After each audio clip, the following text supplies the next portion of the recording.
GingerGM. Hello everyone and welcome to a video. I'm going to take you through my performance at the recent British Chess Championships. Streaming. I've been away in Torquay playing for sort of 10-11 days yeah, I'm going to try to give you a round to round sort of blow of what happened there. I won't give away the final result too much, might do a little bit, but I thought I'd just take you through the process that, you know, I was using throughout my preparation, my playing, and how each day went. Playing in a competition like this is very hard. It's one game a day. There's a lot of preparation before the games. It's very stressful and it's very mentally draining. But in the first round, I was paired against a lower rated player, but a player I had a very bad score against, John Merriman. Very nice guy from Liverpool.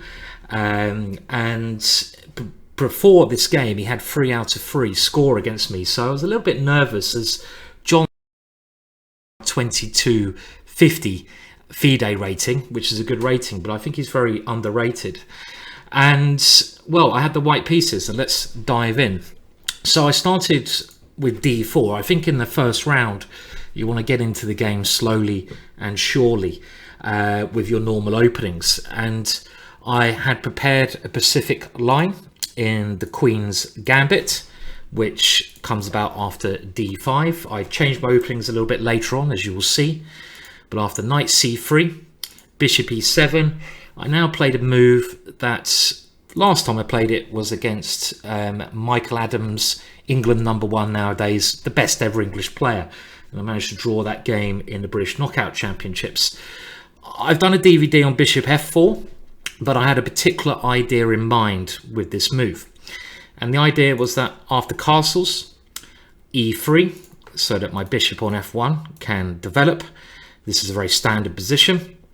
h6, and the point behind h6 is that if black does not play this move, but instead plays a move, let's say like knight bd7, developing a piece, I may be able to play queen c2, and if h6 now, there's the possibility of going Harry 4, which was an idea played by Kasparov back in the 90s, and before then maybe he played it even against Petrosian before then, in, you know, a long time before then. And the point is, if black captures, I capture, and you can see that threats here. So if black wants to play h6, he should play it now, because if I play h4, he might better take this one because my queen is not threatening this square.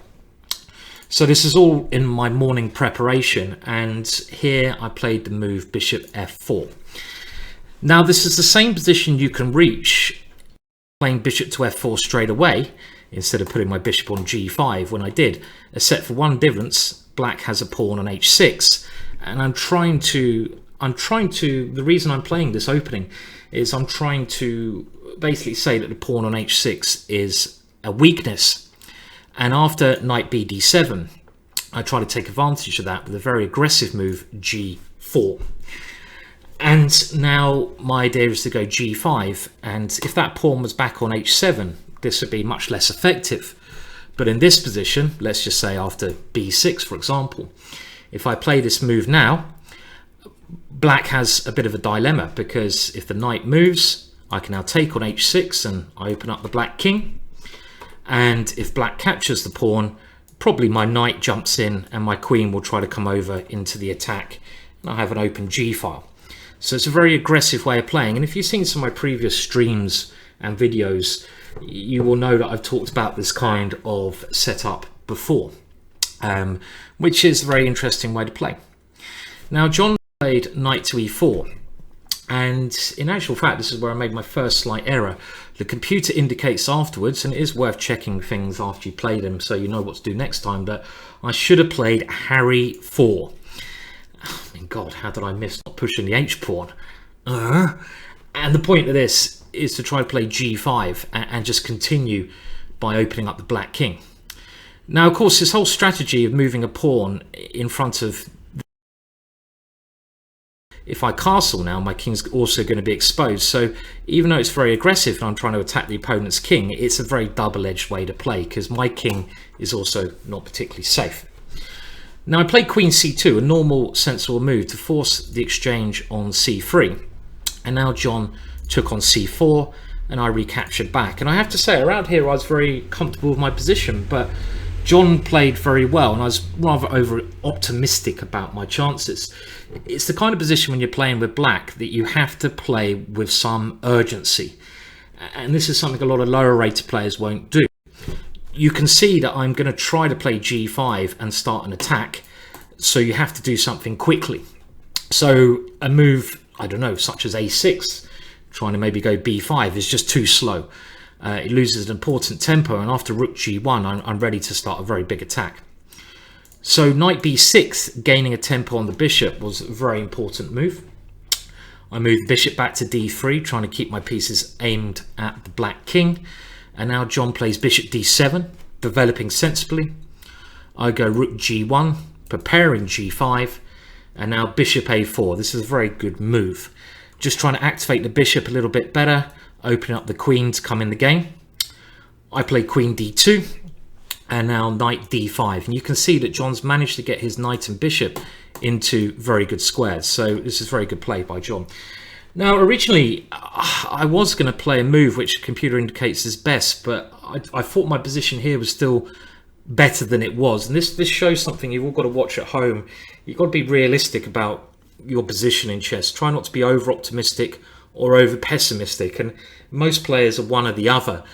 And one thing that checking with a computer does is, after the game, it will tell you if you're an over optimistic or over pessimistic player, and it's really worth bearing in mind to get some kind of stability in your thinking. And here I thought, you know, I could take my time and slowly prepare, because I had this very good center and prepared this move. But in actual fact, I played bishop g3, but in actual fact I should play bishop takes h6. I don't know if any of you guys spotted this tactic, a move I saw in the game, and the point being, after this move, to play e4, trying to bring the queen into the king side. I didn't play this because I thought black could swap off into a sort of middle game ending where I was only slightly better, but I should have gone for this. I mean, any move with a knight now is clearly too dangerous, as my queen or my pawn can come in, and for example, after queen takes here with e5 coming, the black king is defenseless. This one less piece is irrelevant, as black has no active counterplay to stop my attack here. I mean, e5 is one strong idea, and g5 g6 is another winning idea, the power of the rook. And a third idea, if I need one, is to swing the rook around to h3 and go queen h8, checkmate. There's too much going on here, but I thought in this position bishop g5 was best, but I didn't play this because I thought, okay, I'm only slightly better here. Why am I slightly better? Because this pawn's on a light square, meaning later on I might be able to attack it with my bishop, whilst my pawns can't be attacked by my opponent's bishop. My king is slightly better placed on d2, as it's an ending, and my bishop is very nicely positioned, but I should have gone for this. After bishop g3, John played another very good move. You've got to play as actively as you can in chess. c5, trying to open up the center. I played e4, knight f6, and now bishop e5. And here, if I get one more move, g5, I am really busting through. So knight d7, and this controls g5, aims to take here, bishop f4, and again, if I'm ready to play g5, I can play g5, I'm doing very well. John took on d4 and now plays an excellent move. What would you play here as black? Pause now if you need to. Again, timing is of the essence. If you're black here, you're really threatened with very dangerous move g5 here. And if you can just think of these pawns being removed off the board, how strong my attack will become. All my pieces are ready near the black king. So it's now time for black to try and create counterplay, whilst my king is also in a very bad situation. It's stuck here. So again, a move like rook c8, which may look natural, doesn't actually do anything, putting a rook on an open file, but what's the point? It doesn't have any threat or purpose. And after g5, I'm the one who's going to be winning this attack. So you've got to play with purpose in positions where you're threatened with a big attack. And e5 here was a brilliant move, sacrificing a pawn. But the point is, now after I take this one, f6, I throw a check in, so my queen defends d4, bishop f4. John has achieved two things. He stopped me playing g5, and he's also created a bit of counterplay, as we're going to see, against my pieces. So he's gained the initiative, and I have to say I wasn't very comfortable here. Rook c8, my bishop comes back. Queen b6, creating another threat. I have to be very careful. My king needs to run. King f1, I have to run away now, so I'm on the back foot. And around here, John's doing excellently. Bishop here, queen d1. Remember, had I played my queen to one of the light squares, bishop b5 would be winning my queen. So after this move, John now decides to win a pawn back. Remember, I am a pawn up, and we get the following position.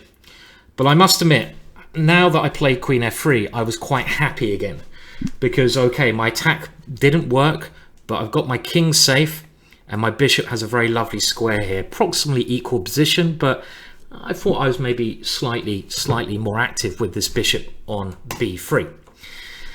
So the game now progressed with some maneuvering coming in, and I did get my bishop to the square, and I decided to keep pieces on. I defended against the a2 pawn, and here I have one idea really in the position to use my forward d pawn, and John plays a very solid setup, and again this is a roughly even position. My queen comes to a square, it might be able to come to the queen side in, slightly more active, and now I go rook c4 with the threat of going rook a4 and trying to win a pawn on a7. And this made John play b6, and I was quite happy to see this, because now I have another square available to my rook, which is the c6 square. So I now had to think, first of all, how to stop queen b7 or queen b5, queen a5, and then my pawn is going to be attacked. So I just played my rook back for now. So if the queen comes to one of these two squares, putting pressure on d5, I have rook d1, and I can just play in a slow manner now. The tempo's changed a bit now. It was very hectic earlier on, but there's not much immediate danger here, so we just got to play a slow build up. John put his queen on b7, and now we can see how I can use this c6 square. My rook comes into the most active square, blocking the queen's route to d5. Bishop d6, very solid, and now a4. The idea of this is, if the queens ever come off, or just in general, the pawn structure, we've always got to think about the pawn structure, how you can improve your position even slightly if there's no immediate risk. And the thing is here, I want to really keep these pawns on dark squares, because I have a dark square bishop, so does John. And later, if all the pieces come off, it means b5 won't be an option. So my bishop may have some way to attack these. And I've also got an idea of a5 opening up the bishop. Rook e7, and now queen c4, and now queen d7, and h3. My king side is slightly weak here. Rook d8, and now I play queen b5. And this got to a very critical moment of the game. Again, it's quite even here, but black has played excellently over the last couple of moves. Rather than sitting passively and defending passively, you should always try to defend with activity. And you can see with this move, John has some ideas about trying to attack my slightly weakened kingside position. I'd rather this pawn was on g3 and the pawn on h2. And as you can probably remember, I did mention the move g4 could backfire, and this is one situation where it can certainly backfire as I'm overextended. And now I played rook d4. My idea is, if I can swap off one pair of rooks and then maybe swap off the queens, let's say something like this, and if I can ever get the queens off, I'm gonna have pressure against these pawns, and I do have this passed pawn which my opponent doesn't have, so I want to make exchanges here. Even though I'm an attacking player, you just have to play the best move sometimes. But now a brilliant move from John. He played rook takes e3, accompanied by a draw offer. And Well, I spent a long time thinking here, and I did see that the position was probably a draw, but I came up with the computer's top choice, which is after pawn takes, rook takes. I mean, the issue I have is my king is very exposed. There's rook g3 checks. John has queen e7, rook e2, and the queen coming to e3. So I have to be very careful. Move could be a lot worse in many positions here. For example, if I do something like rook takes b6, which is a little tactic, trying to put some pressure there, I could easily be losing here after the simple move queen e7. And now the queen wants to come to e3. So let's say rook b7, rook e2 check. Where does my king go? Let's say to f1, doesn't matter, rook e1 check. The king comes back, and as soon as black's queen comes in, he has 3 pieces attacking my long king, and that is enough to checkmate in most situations, and that is the case here. Black's king is pretty safe. It can always come to h7, and this is game over for me. So I have to be extremely careful. The only move I had was queen b1, and this stops ideas of the rook coming to e1, and also I now have ideas of stopping king h7. So queen e7, for example, rook c8 will win the game. So it keeps activity and defense in the same time. Now this was a key position, and my opponent here played the slightly wrong idea. Now the right way to play this, and it's not easy to see, is to play queen e8. This is the only drawing variation black has. Now actually, I mean, at the time I thought I was winning here with rook takes d6, and now again, pause the video if you want to, but what is black's only drawing idea here? And it's really not an easy idea to see. There's only one move here which black can play to draw, and again, do pause. Well, it's not rook e2 check, because my queen is very useful. I can come to f1, and I cover the e1 square, and I'm winning here. There's nothing black can do. If the queen tries to come in, we see my counterattack now happening very quickly with checkmate or a win of a queen. The only way for this is rook g3. Now I did see this move in the game, and the point is, after here, queen e3 check, black has a perpetual. In the game, I thought I could come to this square, and I only looked at g5 check king here when I'm winning because my king comes to g6, but I simply missed queen g5 check. The king comes back, check here, and there's no way I can escape the checks here. No, this is a draw, even though, it's still, we can think about doing this, but it doesn't work. So this is the way that black could have drawn, but instead John played rook g3, very happy to see. And now after rook takes h3, I have queen f5. And this forces the exchange of queens because rook c8 is an idea. And now the d pawn gives me a winning position, even though it's not so simple. Let's just get to the end of the game. Bishop e5. Now another point is, if bishop e5, I have 2 ways to win. One is king g2, getting out of the pin, attacking the rook, but the more attractive way is rook takes c5 and then d6, and this pawn is unstoppable. Pawn takes d4, d7, and it queens, and I win the game. So bishop e5 is the best move, and now rook d1.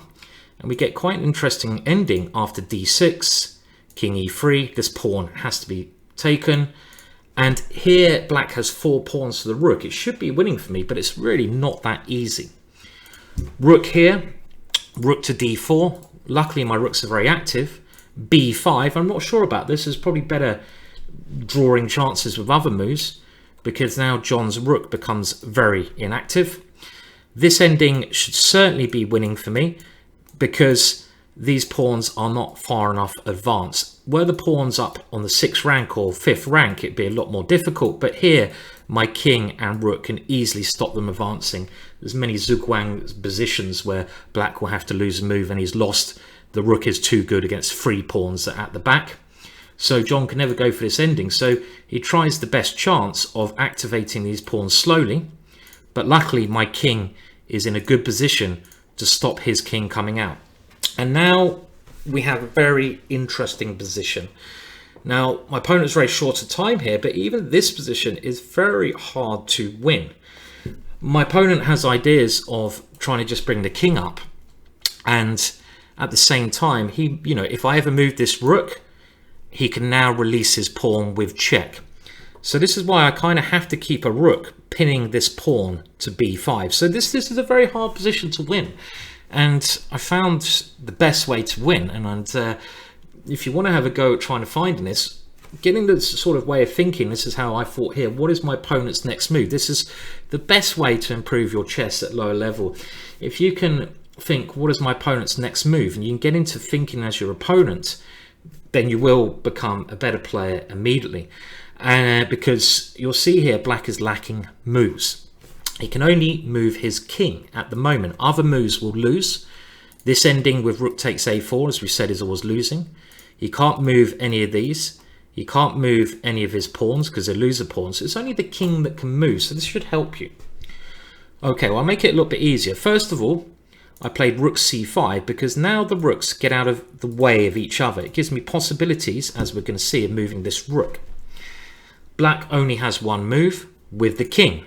Every other move, lose material. Again, pause if you need to. I now come in with rook d8 and I threaten checkmate. My opponent again only has one move, king h7. And here, this is where there's a winning combination. And it's not easy to see, but after my next move, black did resign. Now again, moves like rook c8 don't work because John releases his pawn with a check.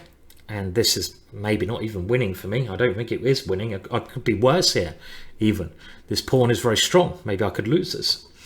And what else do I do here? Well, again, pause the video, see if you can find a winning combination here.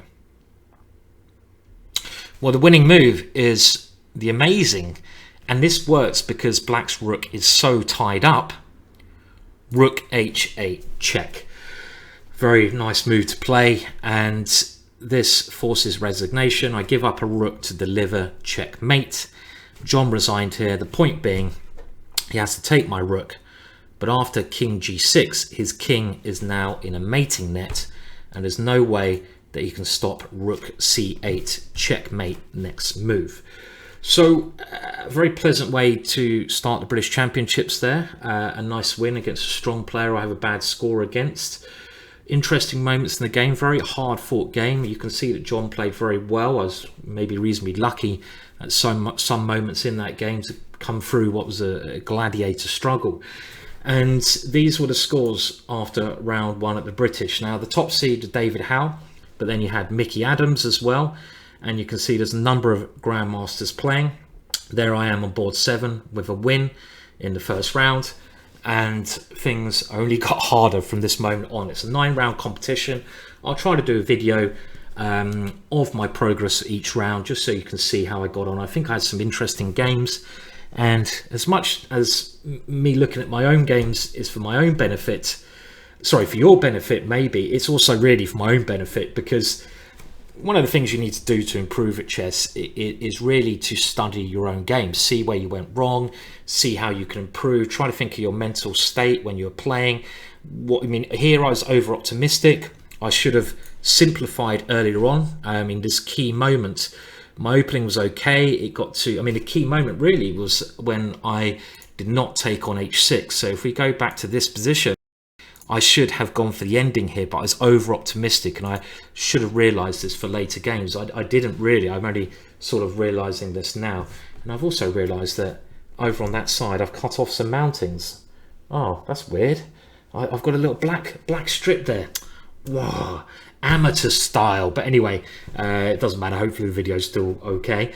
But you know, this is it. If you want to improve at chess, you've got to play high level encounters, and you've got to, you know, with these high level encounters, or when I say high level, any level, you've got to get in there and, you know, play against, what's happening with Canberra? You've got to play in tournaments, and you've got to really analyze each of your games. So that's what I'm going to do with each of my games at the British. I'm going to see where I went right, where I went wrong, what was good that I can take forward to the future, and what I need to improve on for the future to become a better player. And chess is all about constant progression and constantly improving yourself, and we all need to do that, me as much if not more than anyone else.